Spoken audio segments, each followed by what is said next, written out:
Jake Morrison stared out the viewing port of the transport ship as Proxima Station came into view. The massive structure floated in space like a small moon, its surface covered with docking bays and communication arrays. Somewhere inside that station was the Galactic Defense Academy, and Jake was about to become one of the first humans to train there. His hands were sweating. He wiped them on his uniform pants for the third time in 10 minutes. Around him, other recruits from different worlds chatted in languages he couldn't understand. There was a tall, thin creature with blue skin and 4 arms. Another looked like a walking crystal formation that hummed when it moved. Jake had studied the basic species profiles during his trip from Earth, but seeing them in person was completely different. The transport docked with a heavy clang that echoed through the hull. Jake grabbed his gear bag and followed the crowd into the station. The artificial gravity felt slightly lighter than Earth normal, making each step feel bouncy and strange. The corridor walls were smooth and gray, lit by strips of white light that ran along the ceiling. A voice boomed through the corridor, speaking in perfect English through his translator implant. All recruits proceed to Assembly Hall 7. All recruits proceed to Assembly Hall 7. Jake followed the signs, reading them through his translator overlay. The technology still amazed him. Words in alien languages appeared as English in his vision, updating in real time. He wondered if it worked as well for everyone else, or if the humans were getting special treatment. Assembly Hall 7 was enormous. Hundreds of recruits filled the space, organized in loose groups by species. Jake spotted a small cluster of humans near the back and made his way over.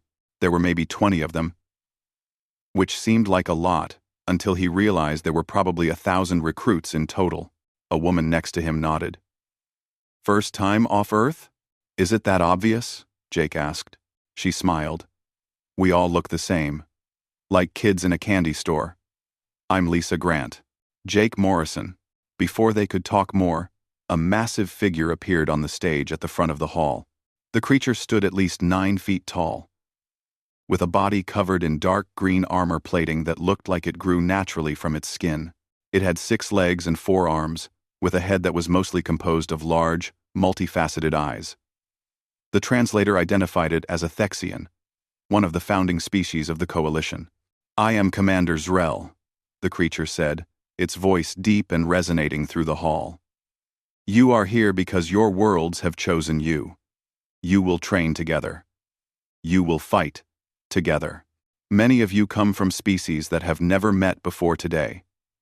Some of your species have been enemies in the past. None of that matters here. Here, you are Coalition. Here, you are one." The speech went on for another 20 minutes. Jake tried to pay attention, but his eyes kept wandering to the other species around him. Some looked peaceful and scholarly. Others looked like they were built for nothing but war. One group in particular caught his attention. They stood apart from everyone else. A group of about 30 creatures that looked like someone had taken wolves, made them walk on 2 legs, and then given them the intelligence of humans. They were covered in dark fur, ranging from black to deep brown. Their faces were elongated with powerful jaws filled with sharp teeth. Claws extended from their hands and feet. Each one stood between 6 and 7 feet tall, with muscular builds that suggested incredible strength. "Those are Vrelniks," Lisa whispered, following his gaze. "I read about them during the flight. They're supposed to be the best close combat fighters in the galaxy, also the most aggressive. Most species are terrified of them." Jake watched as one of the Vrelniks turned its head, scanning the crowd. Its eyes were bright yellow and seemed to glow in the hall's lighting. When its gaze passed over the human section, Jake felt a chill run down his spine. There was an intelligence in those eyes, but also something wild and dangerous. Commander Zrel finished the speech and announced that quarters would be assigned. Recruits were to report to their designated rooms and prepare for training to begin the next morning. A holographic display appeared above the crowd, showing names and room numbers in dozens of languages. Jake found his name and room number. Level 14. Room 1847. He memorized it and headed for the lifts with the crowd. The station was a maze of corridors, but colored lines on the floor helped guide recruits to the residential levels. Jake followed the blue line until he reached level 14. Room 1847 was halfway down a long corridor. The door was marked with his name in English and what looked like another name in alien script. Jake's stomach sank. He had a roommate. The door slid open at his approach, and he stepped inside. The room was simple. 2 bunks on opposite walls, 2 lockers, 2 desks with computer terminals, and a small bathroom that they would apparently share. 1 bunk already had gear stacked on it. Jake moved to the other side and started unpacking his bag. He had just finished putting his clothes in the locker when he heard footsteps in the corridor. Heavy footsteps, with the click of claws on the metal floor. Jake turned toward the door just as it opened. A Vrelnix entered the room. Jake's breath caught in his throat. Up close, the creature was even more intimidating than it had appeared in the assembly hall. It had to duck slightly to fit through the doorway. Its fur was pure black, except for a patch of gray on its chest. The yellow eyes fixed on Jake immediately, and the Vrelnix's lips pulled back slightly, revealing teeth that looked like they could tear through metal. They stared at each other for a long moment. Jake's heart was pounding, but he forced himself to stay calm. He'd read that many predator species responded to fear by becoming more aggressive. The last thing he wanted was to start a conflict with his roommate on the first day. The Vrelnix moved into the room, its movements surprisingly graceful for something so large. It went to its bunk and sat down, still watching Jake. The creature's tail, which was thick and muscular, swayed slightly behind it. "I'm Jake," he said, his voice sounding steadier than he felt. "Jake Morrison, from Earth." The Vrelnix made a sound, something between a growl and a grunt. Then it spoke, the translator rendering its words in English. "Kova, from Vrelm Prime." The voice was rough, like gravel sliding over stone. Kova continued to watch Jake with those unblinking yellow eyes. Jake wasn't sure what to do next. Should he try to continue the conversation? Should he give Kova space? Every instinct told him to be careful, to treat this creature like the dangerous predator it clearly was. But then Jake remembered something his father had told him before he left Earth. The only way to make a friend is to be a friend first. Jake reached into his gear bag and pulled out a protein bar, one of the dozen he'd packed from Earth. He broke it in half, then walked across the room and held out one half to Kova. "Hungry?" he asked. Kova's eyes widened slightly. The creature leaned forward and sniffed the offered food. Then, moving slowly, Kova reached out and took the protein bar from Jake's hand. Their fingers touched for a brief moment, and Jake felt the rough texture of Kova's fur and the hardness of the claws. Kova examined the protein bar, then took a small bite. The creature chewed thoughtfully, then made another sound, softer this time. Kova's tail moved in a slow arc, sweeping back and forth across the bunk. Jake returned to his side of the room and ate his half of the protein bar. The tension in the room had decreased slightly, though he could still feel Kova watching him. When Jake finished eating, he sat on his bunk and pulled up the training schedule on his terminal. Tomorrow would be orientation and physical assessments. The day after that, actual training would begin. Jake scrolled through the list of courses. Tactical analysis, weapons training, zero-gravity combat, alien species interaction, and about 20 other subjects. It was going to be intense. "Long schedule," Kova said suddenly. Jake looked up. Kova was also reading the training schedule on the other terminal. "Yeah," Jake agreed. "Looks tough." Kova made that soft sound again. "Good. Tough is good. Makes strong." Jake smiled slightly. Maybe this roommate situation wouldn't be so bad after all. The lights in the room dimmed automatically as the station's night cycle began. Jake changed into his sleep clothes and climbed into his bunk. Across the room, Kova did the same, though the creature's sleep clothes looked more like loose wrappings than the shirt and pants Jake wore. "Jake?"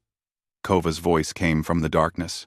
Training at the Galactic Defense Academy started before dawn, or at least what passed for dawn on a space station. Jake woke to an alarm that sounded like a dying animal, harsh and impossible to ignore.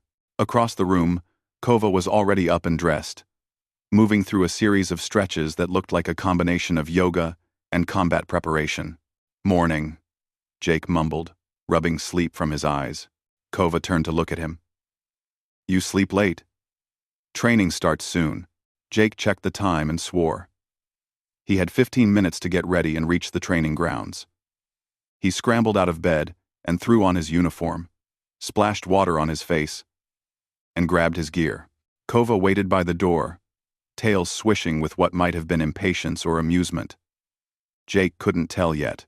They jogged through the corridors together, following the flow of other recruits heading to the same destination.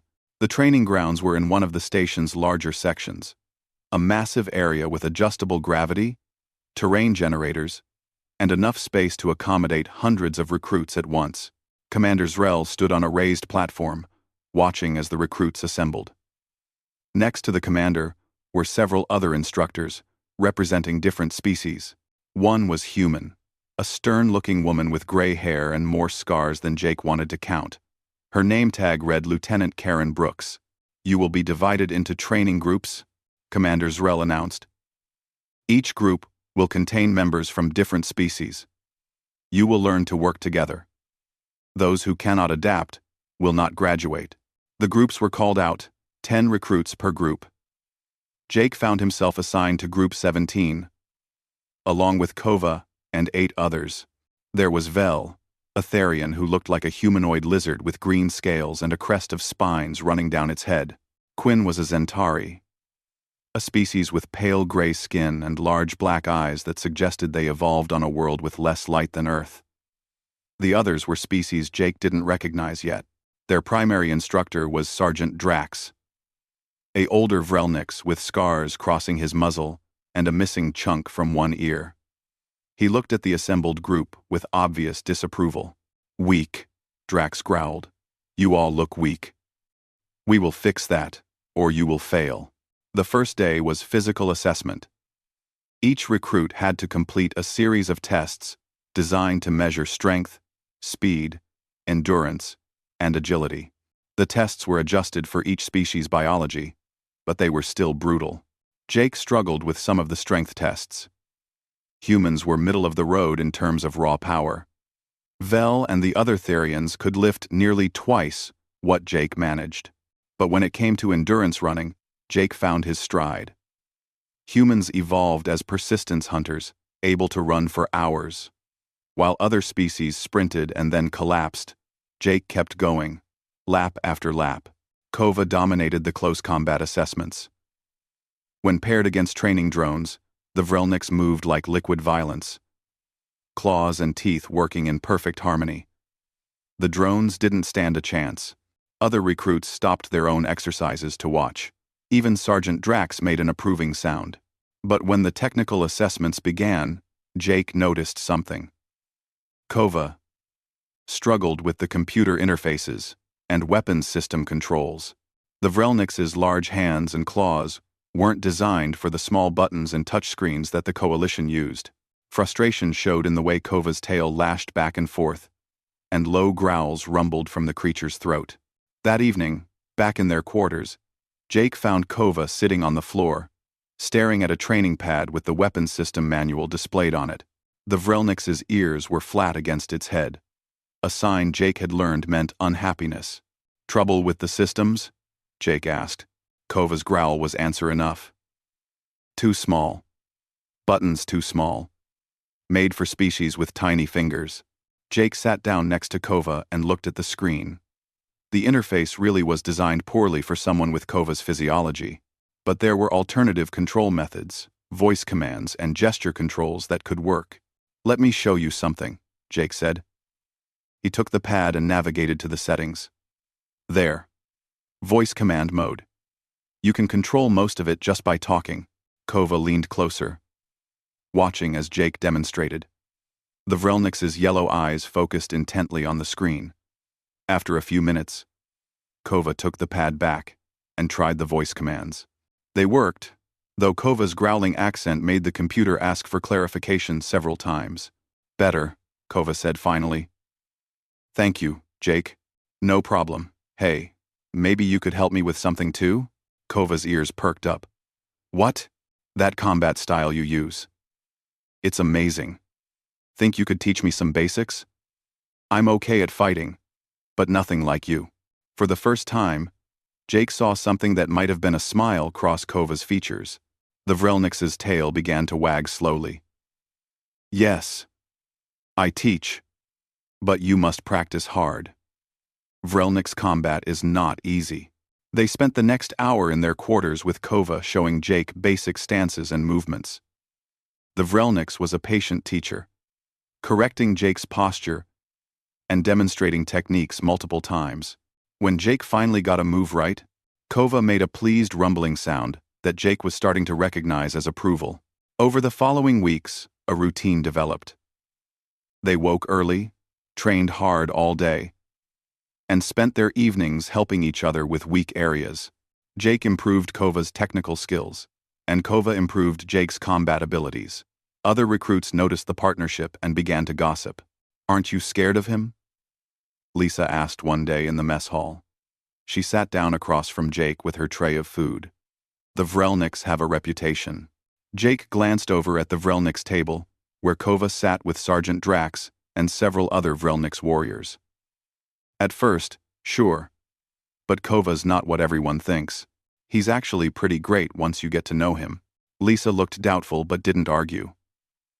Around them, the mess hall buzzed with conversation in a dozen languages. The translator implants handled most of it. But sometimes, Jake just turned his off and listened to the pure sounds. It reminded him that he was far from home, part of something bigger than himself. That afternoon brought zero-gravity combat training. The recruits were loaded into a massive chamber where artificial gravity could be turned off.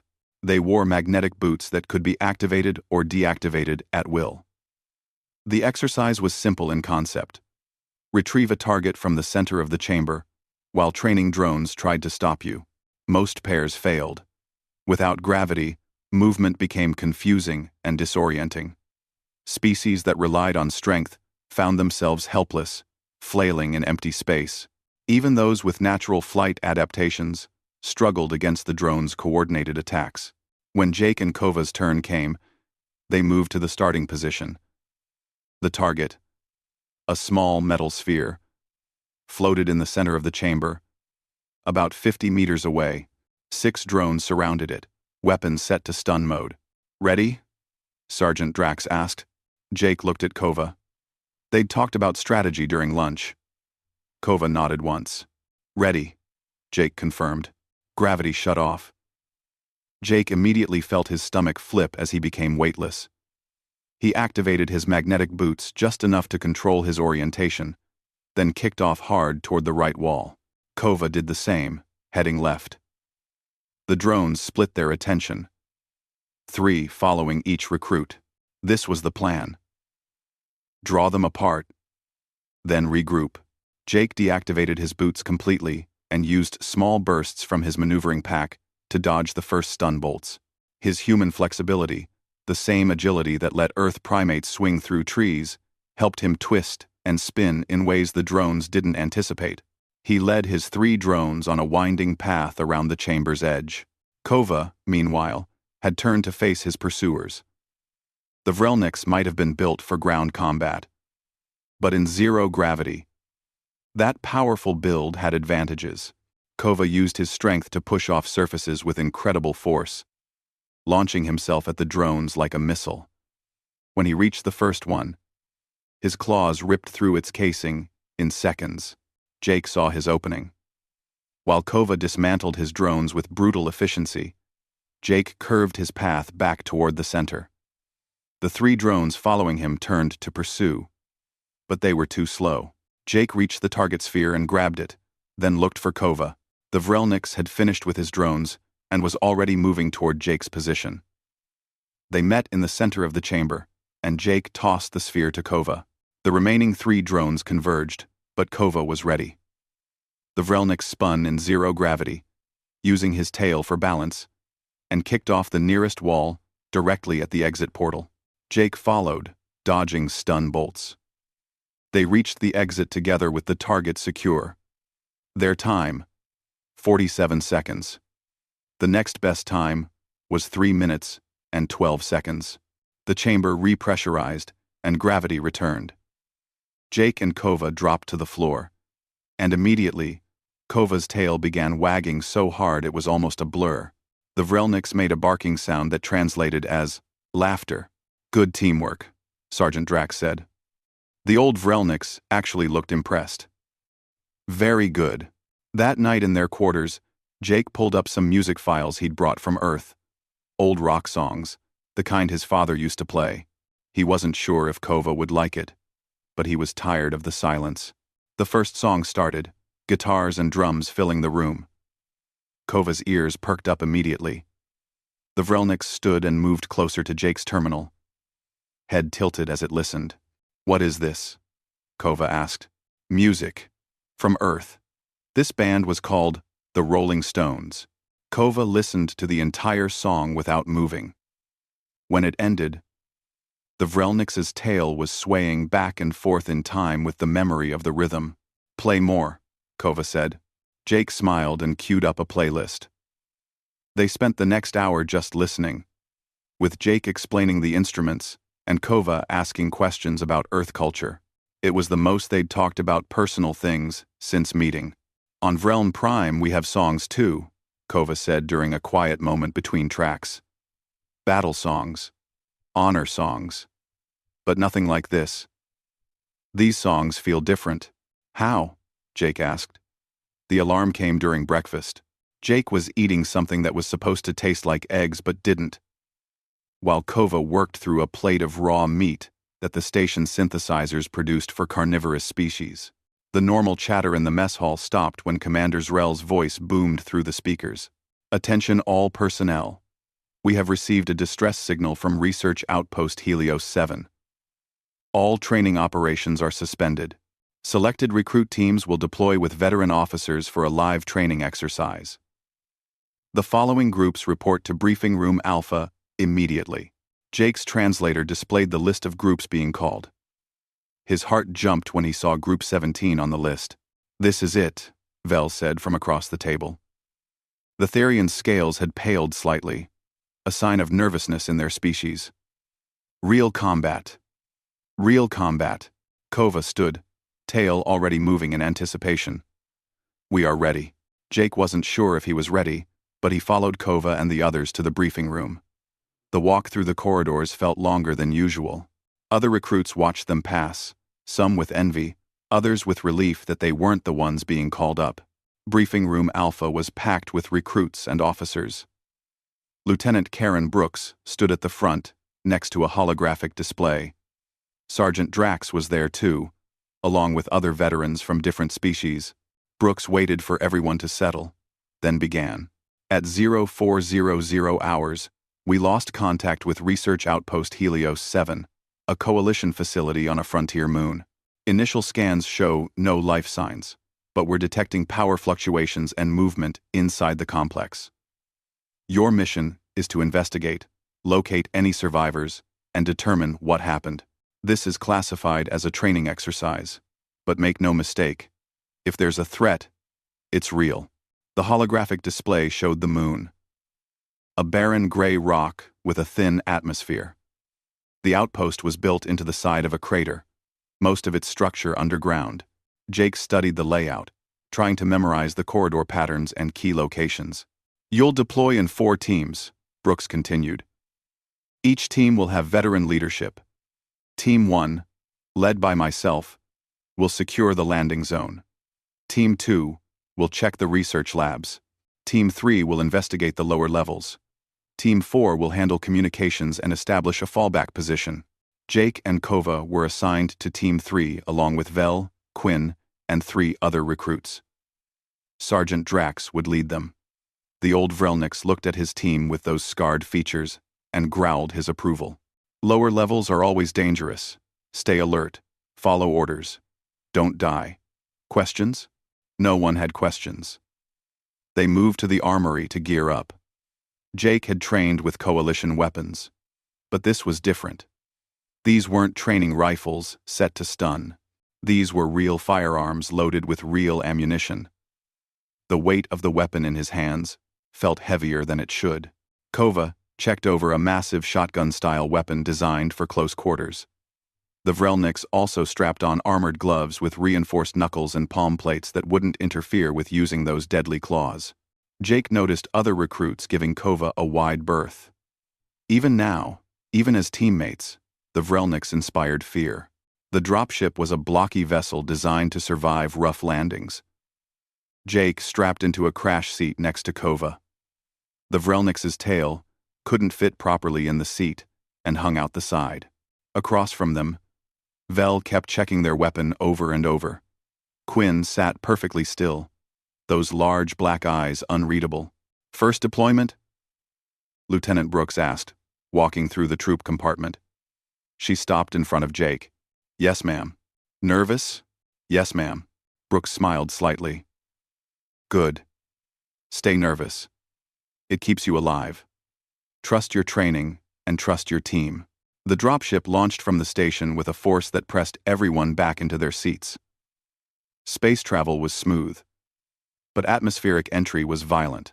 The moon's thin air still created friction, and the ship shook like it was coming apart. Jake gripped his restraints and focused on breathing. They landed hard, the impact jarring through the entire vessel.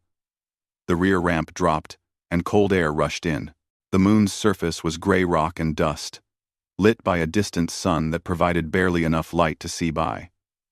The outpost entrance was 50 meters away, a dark opening in the crater wall. "Move out," Brooks ordered. The teams deployed in formation. Jake's boots crunched on the lunar surface. The lower gravity made each step feel bouncy, like walking on a trampoline. His suit's life support system hummed quietly, providing breathable air in the moon's near-vacuum atmosphere. The outpost entrance was damaged. Scorch marks blackened the walls around the door, and the door itself hung at an angle. Brooks examined it briefly, then signaled her team to proceed inside. Jake's team followed, with Drax leading them past the entrance into the facility proper. Inside, emergency lighting provided dim illumination. The air was breathable but tasted stale and wrong. Equipment lay scattered across the floor. Computer terminals were smashed. Dark stains covered the walls in places, and Jake tried not to think about what made them. "Looks like there was a fight," Vel whispered. Drax made a low warning sound. "Silence. Use hand signals." They moved deeper into the facility. The main level showed signs of violence everywhere. Furniture overturned, walls scarred with weapon fire, but no bodies. No survivors, just the empty remains of what had been a functioning research station. Team 3's objective was the lower levels, reached by a service elevator at the back of the main complex. The elevator car sat at the bottom of the shaft, so they had to climb down using maintenance ladders. Jake went first, his weapon slung across his back. The descent took several minutes, and with each meter down, the temperature dropped. The lower level was darker than the upper floors. Emergency lights flickered randomly, creating shadows that seemed to move. The air smelled chemical and rotten at the same time. Kova's nose wrinkled, and a low growl built in the Vrelniks' throat. "Something wrong?" Drax asked in the Vrelniks language. Jake's translator caught it. "Smell. Death smell. And something else. Something alive." They proceeded with weapons ready. The lower level was a maze of storage rooms and research labs. Jake checked each room as they passed, but found nothing except more signs of violence. Whatever happened here, it had been recent. Some of the blood on the walls was still wet. Then Kova stopped suddenly, ears swiveling forward. Movement ahead. Everyone froze. Jake strained to hear anything, but his human ears weren't as good as Vrelnik's hearing. He waited, trusting Kova's senses. A sound came from the darkness ahead, a clicking, scraping noise like claws on metal. Then another sound joined it. And another. The noises came from multiple directions, surrounding them. "Defensive positions," Drax ordered. The team formed a circle, weapons pointing outward. Jake's heart hammered in his chest. The sounds were getting closer. Then something moved at the edge of the light. Something fast and low to the ground. The creature that emerged from the darkness was like nothing Jake had seen before. It was roughly the size of a large dog, but built like an insect, with a hard black carapace and too many legs. Its head was all mandibles and small red eyes. Behind it came more of the creatures. A dozen, at least. "Scrawl," Drax said. And Jake heard fear in the veteran's voice for the first time. They should be extinct. The Scrawl attacked without warning. They moved incredibly fast, scuttling along the walls and ceiling as easily as the floor. Jake fired, his rifle kicking against his shoulder. The first creature he hit exploded in a spray of gray fluid, but two more took its place. Kova moved to meet them, the shotgun booming in the confined space. The Vrelniks' combat instincts took over, using the weapon at range and claws up close. One Scrawl leaped at Kova's face, but the Vrelniks caught it mid-air and tore it apart. Jake kept firing, trying to cover Vel and Quinn. The Zentari was using some kind of energy weapon that made the air smell like ozone. The creatures kept coming, pouring out of side passages and ventilation shafts. There were too many. "Fall back," Drax roared. "Back to the elevator shaft." They retreated in fighting order, each team member covering the others. Jake's rifle clicked empty and he slapped in a fresh magazine, his hands shaking but functional. The training kicked in, muscle memory taking over from conscious thought. A Scrawl got through the defensive line and went for Quinn. The Zentari fell back with a cry. Jake pivoted and put 3 rounds into the creature, knocking it off their teammate. Quinn's arm was bleeding. The Scrawl's mandibles had torn through the uniform. "Keep moving," Jake shouted, helping Quinn up. They reached the elevator shaft with Scrawl right behind them. Kova and Drax held the entrance, while the others started climbing. Jake pushed Quinn onto the ladder first, then followed. Below, the sounds of combat echoed up the shaft. Kova came next, climbing with the shotgun slung and using all 4 limbs. The Vrelniks' claws found purchase easily on the ladder. Drax brought up the rear, still firing down into the swarm of creatures below. Halfway up the shaft, Jake's arms started burning. The climb was longer than he remembered. Below, the clicking sounds were getting closer. The Scrawl were following them up the shaft. "Faster," Drax commanded. Jake pushed harder, his muscles screaming. Next to him, Kova suddenly reached out and grabbed the back of Jake's vest. The Vrelniks literally hauled Jake up several meters, taking the human's weight with that incredible strength. "Thanks," Jake gasped. They reached the top and scrambled out. Vel was already there with the others, setting up a defensive position. Jake joined them, breathing hard, and aimed his rifle at the shaft entrance. The Scrawl poured out of the shaft like water. Dozens of them.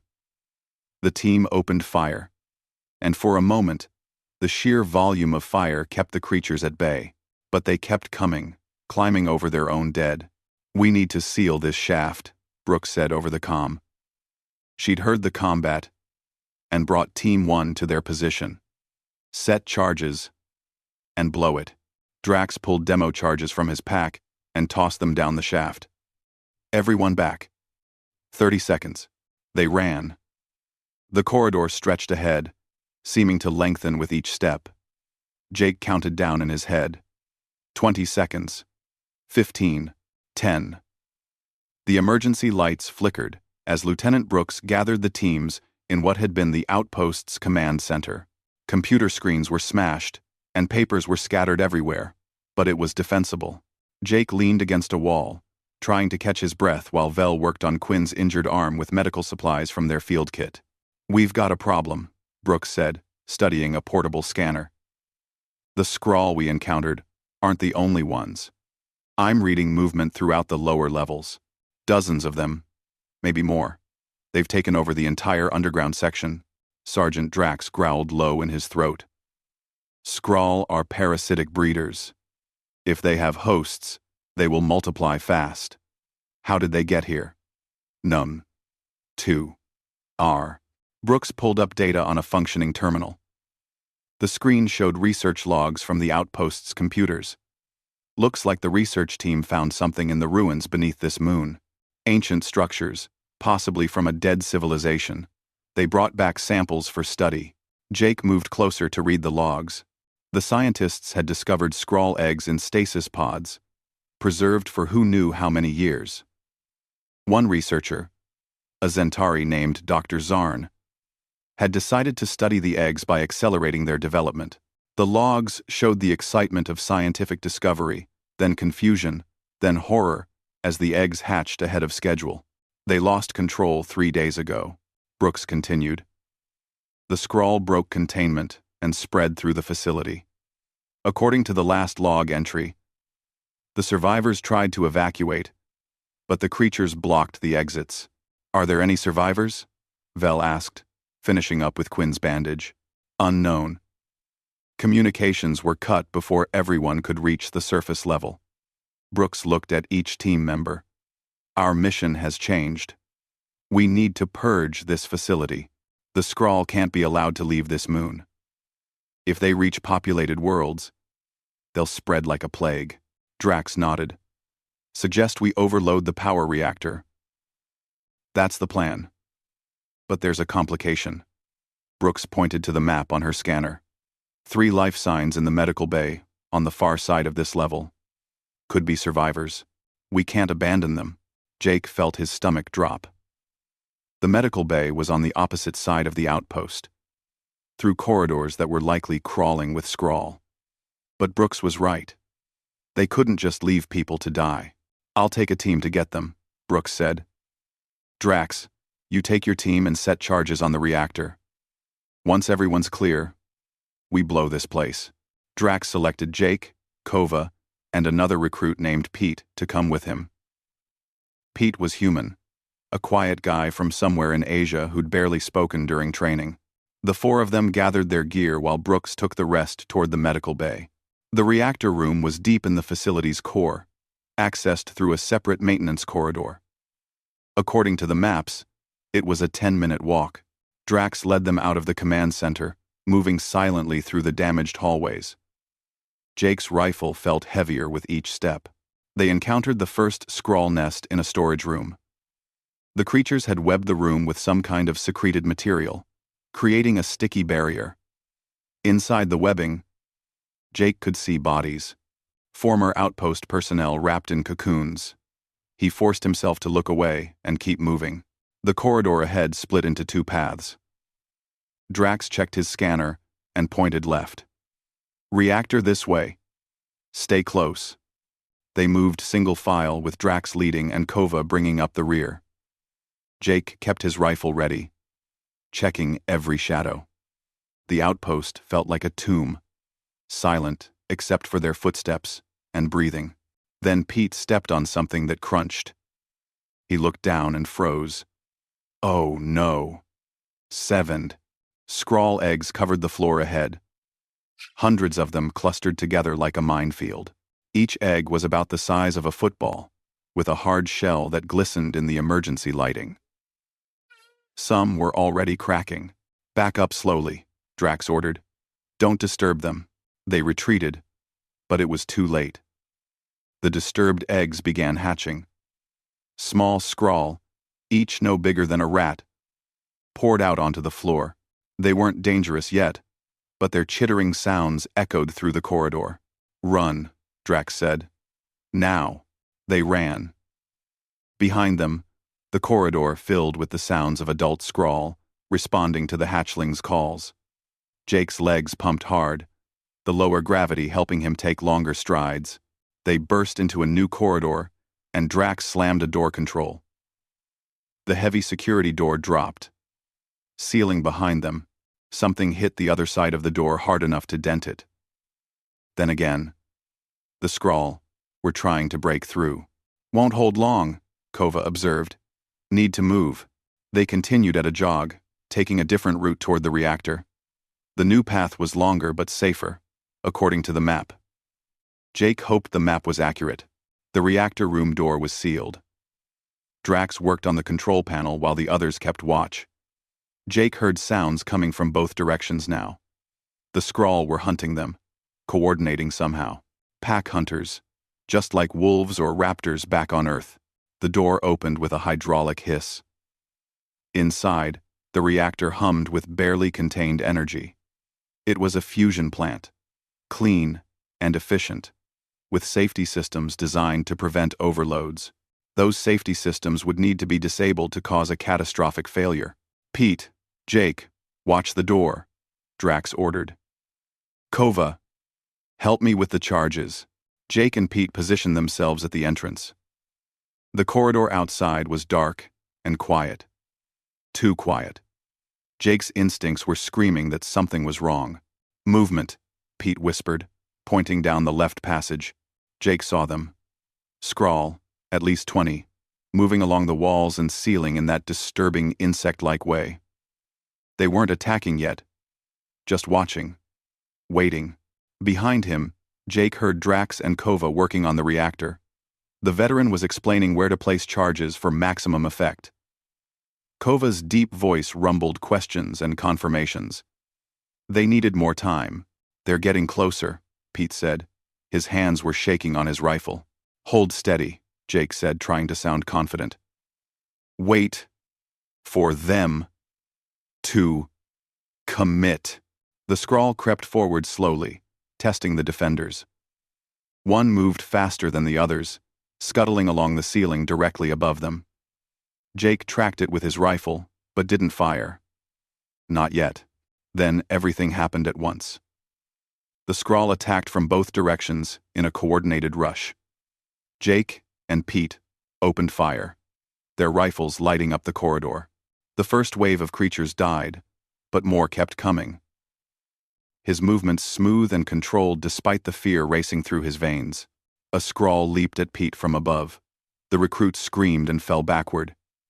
Jake pivoted and shot the creature off him, then pulled Pete back into the reactor room. Kova, we need you, Jake shouted. The Vrelniks appeared instantly, leaving Drax to finish the charges. Kova's shotgun boomed, each blast clearing multiple targets. The Vrelniks moved into the corridor, drawing the Skrull's attention. Jake joined him, fighting side by side. They'd trained for this. Hours in the simulator, learning each other's movements and timing. Jake covered the high angles, while Kova handled close quarters. When Jake's rifle clicked empty, Kova stepped in front of him, protecting him during the reload. When a Skrull got past Kova's guard, Jake's knife found its weak point. Charges set, Drax called. Fall back. They retreated into the reactor room, and Drax sealed the door. The Skrull threw themselves against it immediately, the metal groaning under repeated impacts. 10-minute timer, Drax said, activating the charges. We need to be off this moon in 8. They ran. The corridors blurred past as they sprinted toward the exit. Jake's lungs burned and his legs felt like rubber, but he pushed harder. Behind them, the sounds of pursuit were constant. They reached the command center to find it under attack. Brooks and her team were pinned down by a large group of Skrull. 3 bodies lay on the floor. Civilians they'd rescued from the medical bay. But one was missing. Where's the 3rd survivor? Drax shouted over the gunfire. Brooks pointed toward a side corridor. Ran when we were attacked. Skrull took her. Drax checked his timer. 7 minutes to detonation. Not enough time. Jake looked at the corridor where the survivor had been taken. Then, he looked at Kova. The Vrelniks met his eyes, and Jake saw understanding there. We can get her, Jake said. No time, Drax repeated. Then we'll make time. Jake turned to Kova. You with me? Kova's tail began wagging despite the situation. Always.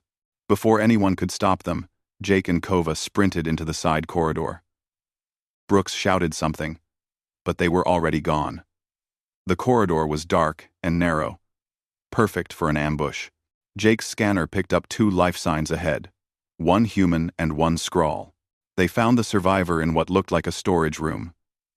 She was young, maybe Jake's age, with short dark hair and a lab coat. A Skrull had her cornered, its mandibles clicking as it approached. The woman held a piece of pipe, trying to defend herself. Kova hit the scrawl like a missile, claws tearing through its carapace. The creature died before it could make a sound. Jake helped the woman to her feet. "Can you run?" She nodded, too scared to speak. They ran back toward the command center, but the way was blocked. More scrawl had arrived, cutting off the route. Drax's timer showed 5 minutes. They'd never make it through the swarm. "Alternative route," Kova said, pointing to a ventilation shaft. The shaft was narrow and dark, barely big enough for a person to crawl through. But it led in the right direction. Jake helped the survivor into the shaft first, then followed. Kova came last, his larger frame barely fitting. They crawled through the shaft, moving as fast as possible. The metal groaned under their weight.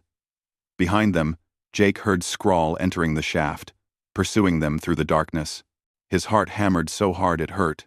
The shaft opened into a junction room. They dropped down and kept running. 3 minutes left.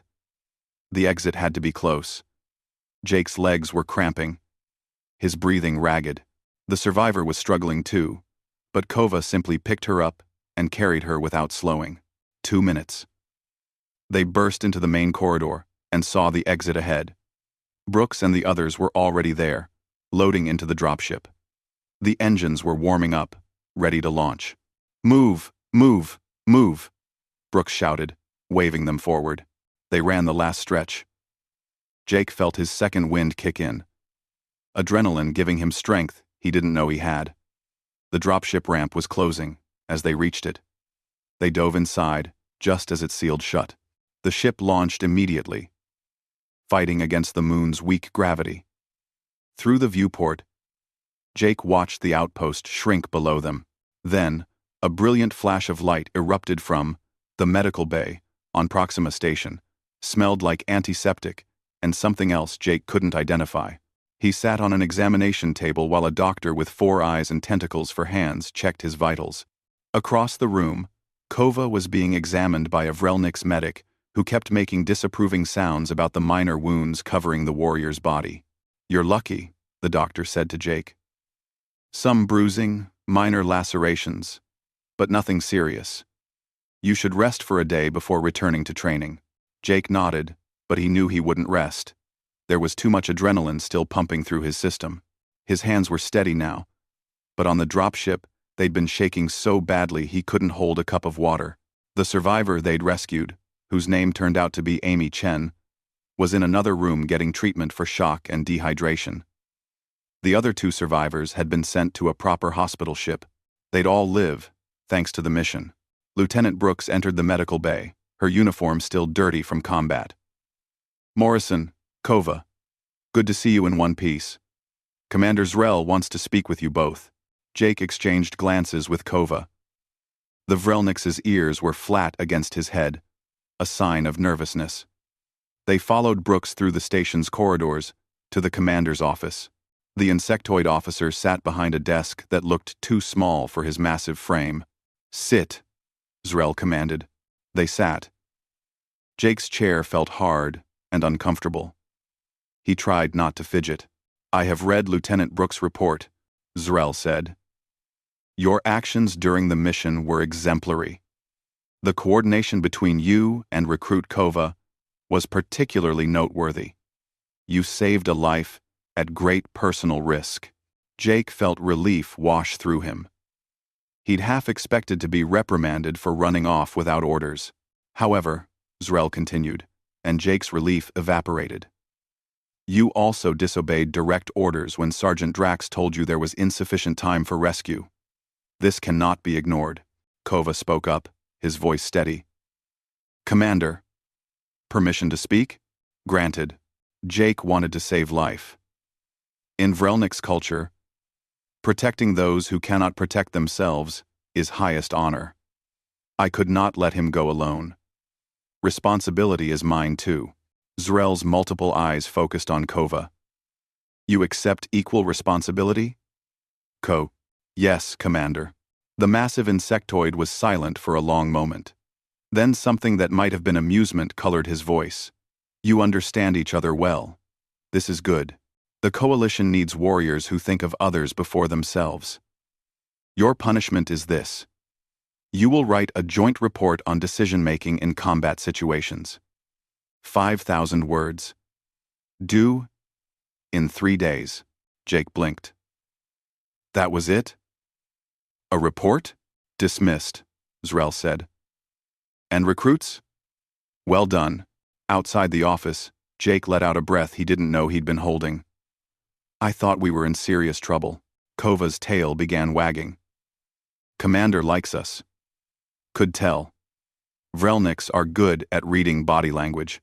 They returned to their quarters to find the room decorated with messages from other recruits. Notes of congratulations. Comments about their bravery. Even a few jokes. Lisa had left a bottle of something alcoholic with a note that read, "For celebrating not dying." Jake laughed and showed it to Kova. Think we're allowed to drink this? Probably not. But after today, maybe we earned it. They opened the bottle and each took a small drink. The liquid burned going down, but it felt good. They sat on their bunks, not talking, just processing everything that had happened. The fear, the combat, the narrow escape. It all felt surreal now, like it had happened to someone else. Jake? Kova said after a while. Yeah? Thank you for trusting me today. During fight, you turned your back to me many times. Trusted me to protect you. This means much to Vrelniks. Jake smiled. Of course I trust you. You're my friend. Kova's tail wagged faster. The word friend seemed to mean a lot to the warrior. On Vreln Prime, I had many battle companions. Warriors I fought beside. But never friend. Vrelnik's culture values strength above all.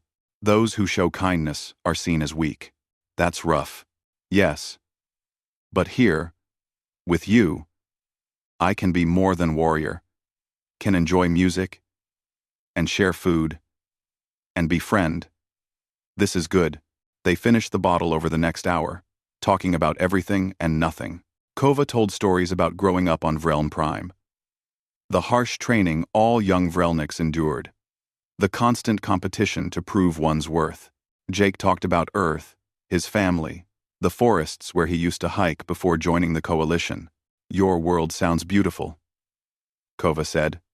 Trees and rivers and mountains. Vreln Prime is mostly cities and training grounds. Very little nature left. Vreln Prime's is frowned. Well, maybe when this is all over, we can visit Earth together. I'll show you the good spots. Kova's eyes gleamed. I would like that. The next few weeks passed in a blur. Training continued, but it felt different after Helios 7. The recruits who'd gone on the mission carried themselves with more confidence. They'd seen real combat and survived. The others looked at them with a mixture of respect and envy. Jake and Kova's partnership became legendary. Other species started forming similar bonds. Humans pairing with aliens in ways that worked for their strengths.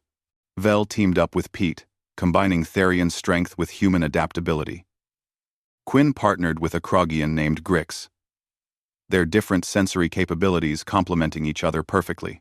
Sergeant Drax used Jake and Kova as an example during tactical lessons. See how they fight? Human provides range and strategy.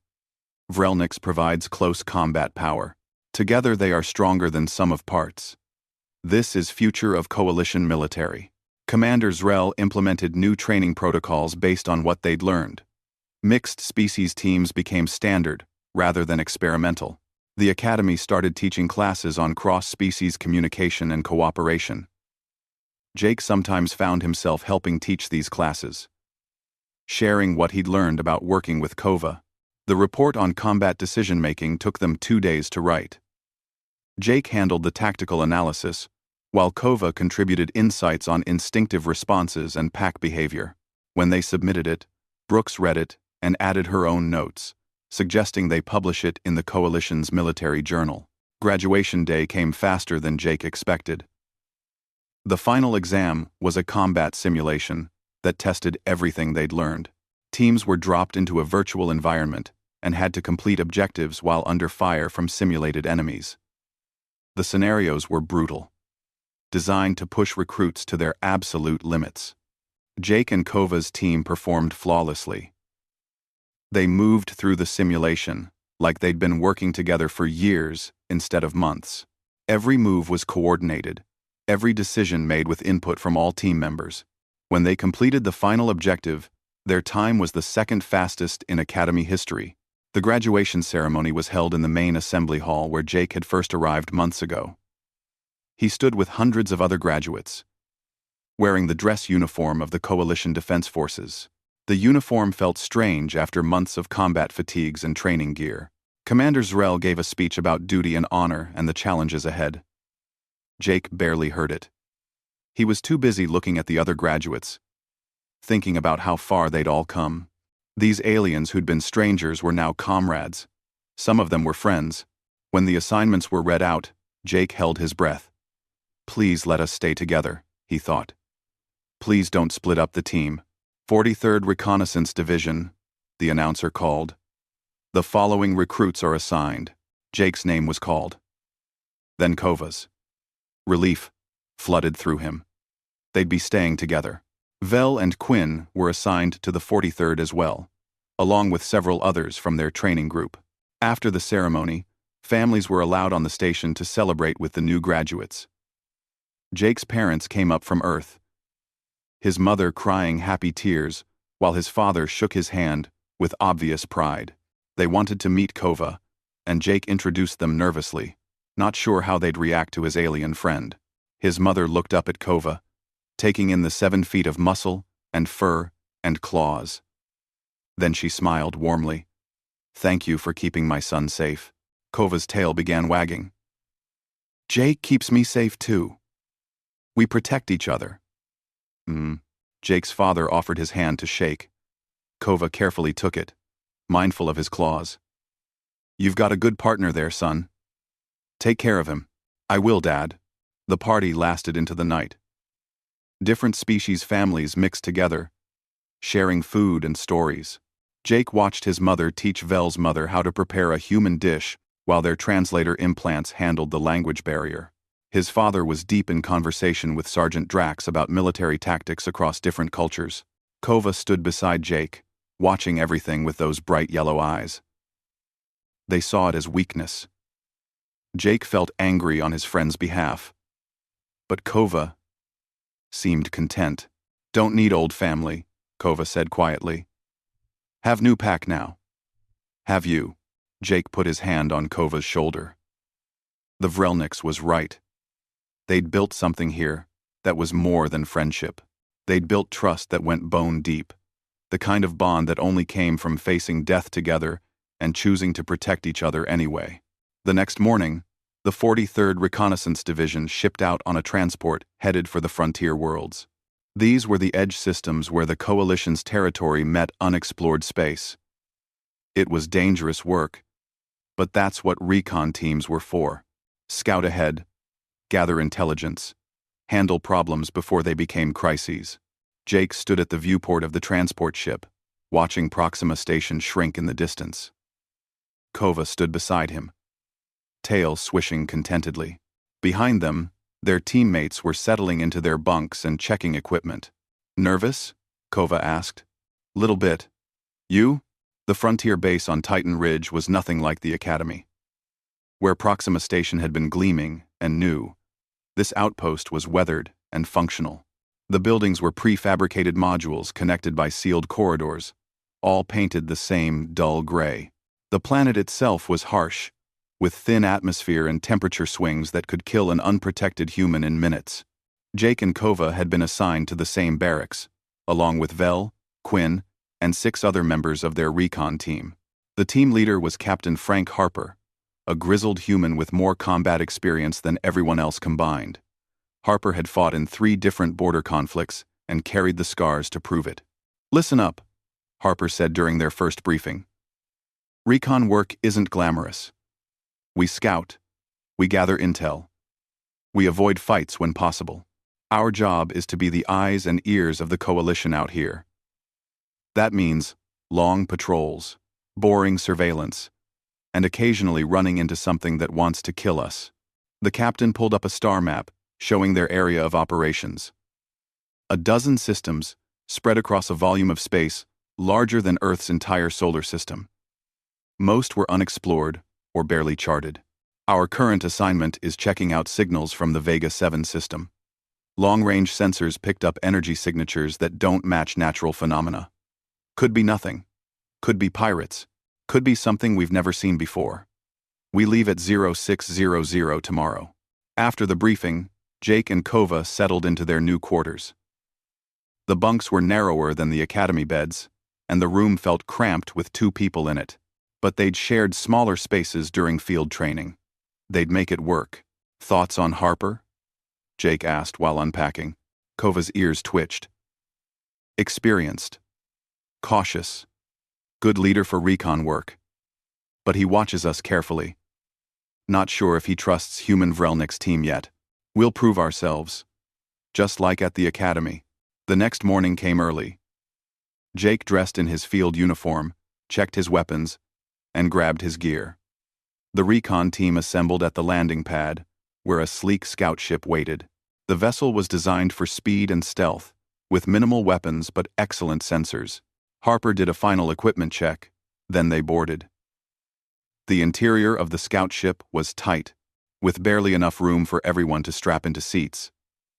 Jake ended up squeezed between Kova and Vel, the Therian's scales cool against his arm. The flight to Vega 7 took 18 hours. Jake tried to sleep but mostly ended up staring at the ceiling, thinking about what they might find. His first real mission as a graduate. No training wheels this time. Whatever happened out here would count. Kova seemed completely relaxed, sleeping soundly with tail wrapped around one leg. The Vrelniks could fall asleep anywhere, a trait Jake envied. Vel was reading technical manuals on his datapad. Quinn sat perfectly still with eyes closed, meditating or just resting. Jake couldn't tell. When they reached the Vega 7 system, Harper brought the ship in slowly, using the system's outer asteroid belt for cover. The sensors swept the area, searching for whatever had triggered the original detection. Got something, Pete announced from the sensor station. Metallic structure on the third moon. Definitely artificial. Reading power signatures. Harper brought up the image on the main screen. The structure was small, maybe the size of a house, and appeared to be built into the side of a crater. It looked old, with no visible ships or recent activity. Could be an abandoned outpost, Harper said. Or it could be occupied and running silent. We go in carefully. Jake? Kova. You're with me on the landing team. Vel, Quinn, Pete. You stay with the ship and monitor. If things go wrong, you bug out and report back to base. They took a small landing shuttle down to the moon's surface. The moon had barely any atmosphere and no magnetic field, making it a dead rock floating in space. The structure sat alone in the crater, dark and silent. Harper landed the shuttle 2 kilometers away, behind a ridge that would hide them from the structure's line of sight. They suited up in full environment gear and checked weapons one more time. Jake's hands were steady, but his heart was racing. Standard approach, Harper said. Stay spread out. Use cover. Shoot only if necessary. Questions? No questions. They moved out across the lunar surface in tactical formation. The terrain was rough, covered in rocks and dust that had been undisturbed for millions of years. Jake's boots left clear prints in the gray powder. They reached the structure after a 30-minute walk. Up close, Jake could see it was definitely old. The metal showed pitting and wear from countless meteor impacts, but the power readings were real. And lights glowed faintly through windows cut into the structure's side. Harper signaled for Jake and Kova to circle around to the back while he approached the front.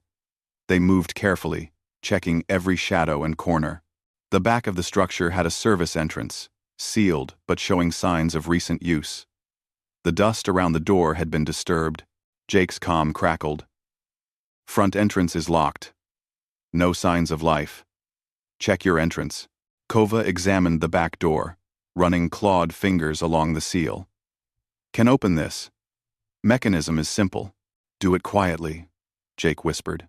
The Vrelniks worked the lock with surprising delicacy, those dangerous claws manipulating the mechanism with precision. After a minute, something clicked, and the door unsealed. They entered with weapons ready. The interior was cramped and dark. Emergency lighting provided minimal illumination. The walls were covered with equipment Jake didn't recognize. Old technology that predated the Coalition by decades or more. This wasn't a recent settlement. This was ancient. Harper appeared from a connecting corridor.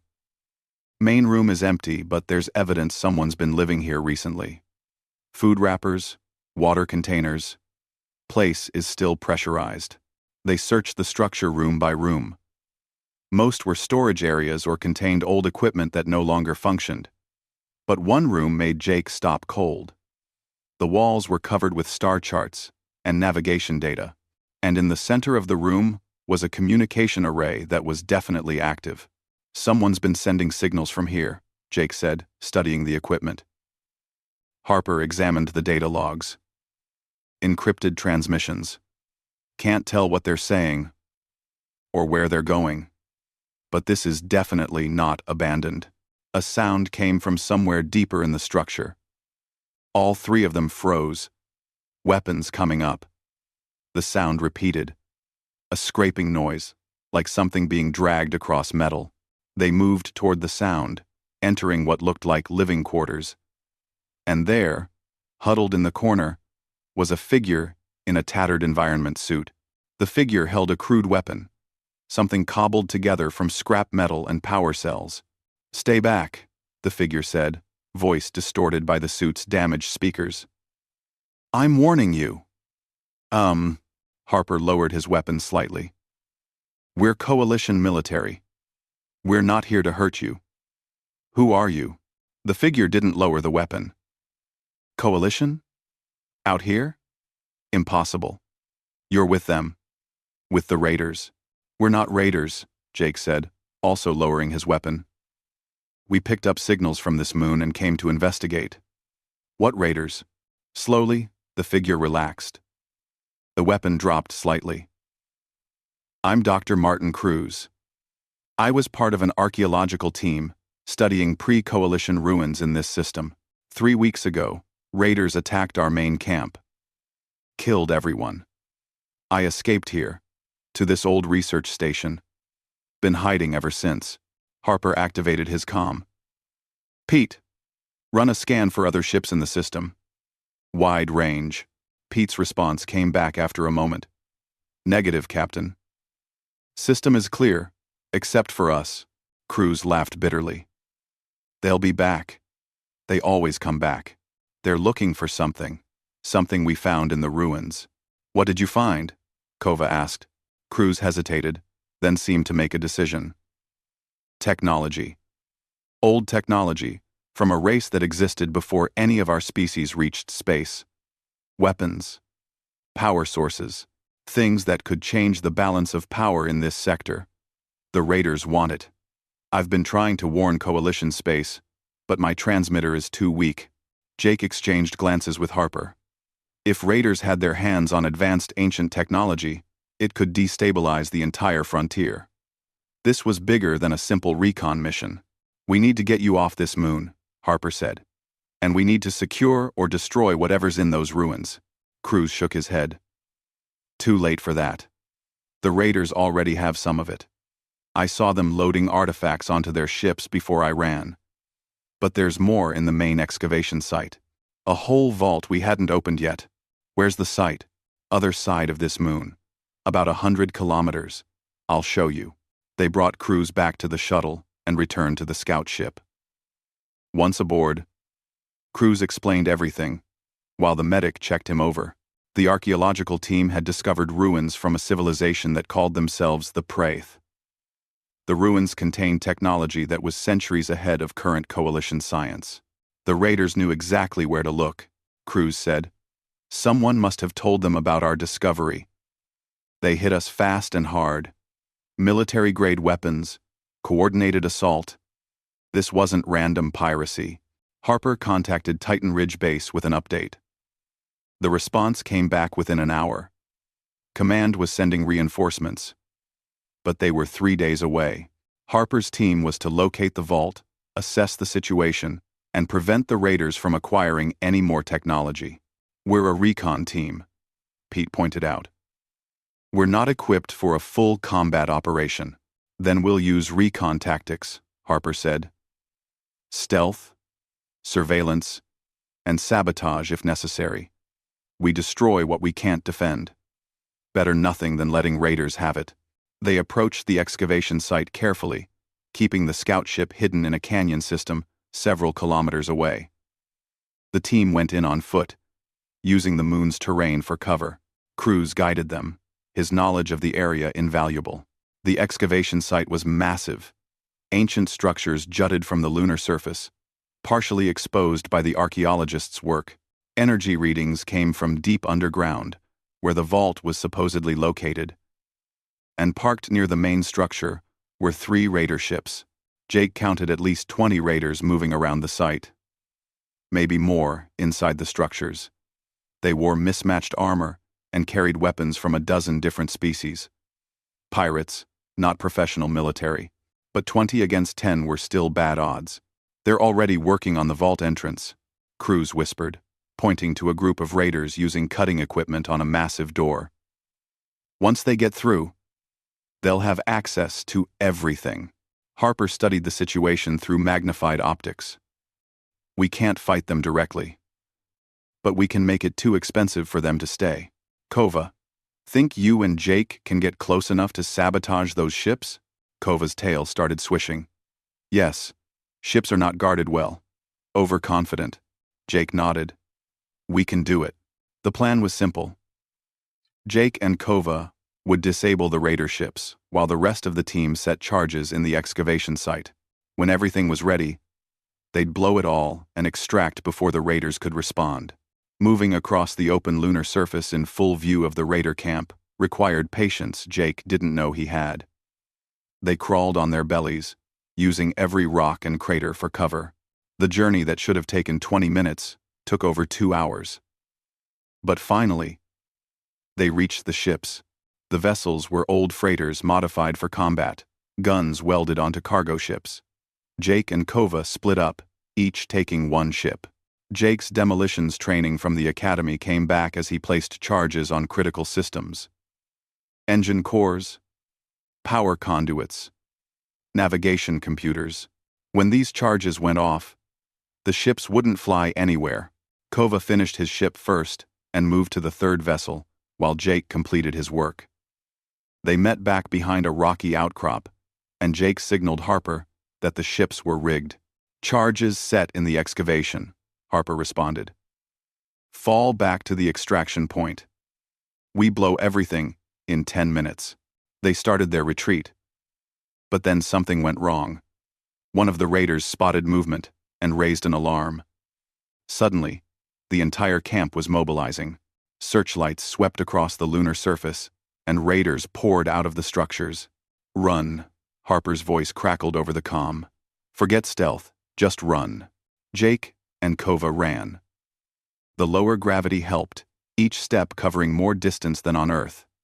But the raiders had vehicles. Small hoverbikes that could cross the terrain faster than running. Jake heard weapons fire behind them, saw energy bolts impacting the ground nearby. A raider bike closed in on them. Kova turned and fired his shotgun, the blast catching the rider and sending the bike spinning out of control. But more were coming. "We're not going to make it," Jake gasped into his comm. "Keep moving," Harper ordered. "We're coming to you." The scout ship appeared over a ridge, guns blazing. Pete was on the weapons, laying down covering fire that forced the raiders to scatter. The ship landed ahead of Jake and Kova, ramp already down. They sprinted the last 100 meters and dove inside. "Everyone aboard," Harper shouted. "Blow the charges." The explosions were spectacular even in the moon's thin atmosphere. The raider ships erupted in balls of fire and debris. The excavation site collapsed as charges detonated throughout the underground complex. The vault and all its secrets were buried under thousands of tons of rock. The raiders fired at the scout ship, but Harper was already pushing the engines to maximum. They lifted off and cleared the moon's gravity well, jumping to hyperspace before the raiders could organize a pursuit. In the cargo hold, Jake lay on the deck trying to catch his breath. Kova sat beside him, tail wagging despite the exhaustion. They'd done it. The mission was a success. Not bad for your first real assignment, Harper said, looking down at them. Jake smiled. They'd proven themselves again. And this time, it wasn't in training or a controlled exercise. This was real combat against real enemies, and they'd succeeded. As the ship carried them back to Titan Ridge, Jake looked at Kova and knew they'd made the right choice. This life, out on the frontier with his best friend, facing danger together and protecting the coalition. This was where they belonged. The adventures were just beginning. And Jake couldn't wait to see what came next. No. We are ready. We trained hard. We know each other. We will do well. Jake smiled. Kova's confidence was infectious. The warrior was right. They'd trained for this. They'd proven themselves at Helios 7. Whatever the frontier threw at them, they'd face it together. The transport jumped to hyperspace, carrying them toward their first real assignment. Jake felt excitement building in his chest. This was what he'd joined the coalition for, to explore new worlds, protect people who needed protecting, and make a difference in the galaxy. And he'd do it all with his best friend by his side. A human recruit and a tail-wagging killing machine, ready for whatever adventures awaited them among the stars. The journey was just beginning. Facility, as the reactor went critical. The explosion consumed the entire crater, ensuring nothing would survive. Jake collapsed on the deck, gasping for air. Kova sat beside him, tail wagging tiredly. The survivor they'd rescued was crying quietly, overwhelmed by everything that had happened. Lieutenant Brooks leaned down and looked at them both. That was either very brave or very stupid. Jake managed a weak smile. Can't it be both? Brooks actually laughed. Yeah, it can be both. Good work. You two. As the dropship returned to Proxima Station, Jake felt something shift inside him. They'd faced real danger and survived. More importantly, they'd saved someone who would have died. The training was becoming real, and he was becoming the soldier he needed to be. The explosion shook the entire level. A blast of hot air and dust rolled through the corridor, knocking everyone down. Jake's ears rang despite the suit's protection. He pushed himself up and looked back. The elevator shaft was gone, replaced by collapsed rubble. The scrawl were sealed below. But the mission wasn't over. Somewhere in this facility were answers about what happened, and possibly survivors who needed help. Jake checked his weapon and looked at his teammates. Vel was bandaging Quinn's arm. Kova stood nearby, tail swishing, ready to continue. Lieutenant Brooks spoke into her comm. All teams, report status. As the responses came in, Jake realized something. They'd survived their first real combat. But judging by the look on Brooks' face, the real danger was just beginning. Kova thought for a moment. Free. They feel free, Jake understood. The music was free, unbound by the formal structures that military life imposed. It was a reminder that there was more to existence than training and combat. As the night cycle began, Jake noticed that other recruits had stopped warning him about Kova. Some even seemed envious of their partnership. The scary Vrelniks and the human had proven that different species could work together better than anyone expected. Tomorrow would bring new challenges and new training. But tonight, Jake felt grateful for the friendship growing between him and the tail-wagging warrior, who had become more than just a roommate. Yeah? Food sharing. In my culture, means trust. Thank you. Jake felt warmth spread through his chest. You're welcome, Kova. He lay in the darkness, listening to the quiet sounds of the station around them. Somewhere outside, hundreds of other recruits were settling into their quarters, preparing for the challenges ahead. Jake knew the coming months would be difficult. He would be pushed harder than he'd ever been pushed before. But as he drifted off to sleep, he felt a small spark of hope. Maybe, just maybe, he'd already made his first real friend among the stars.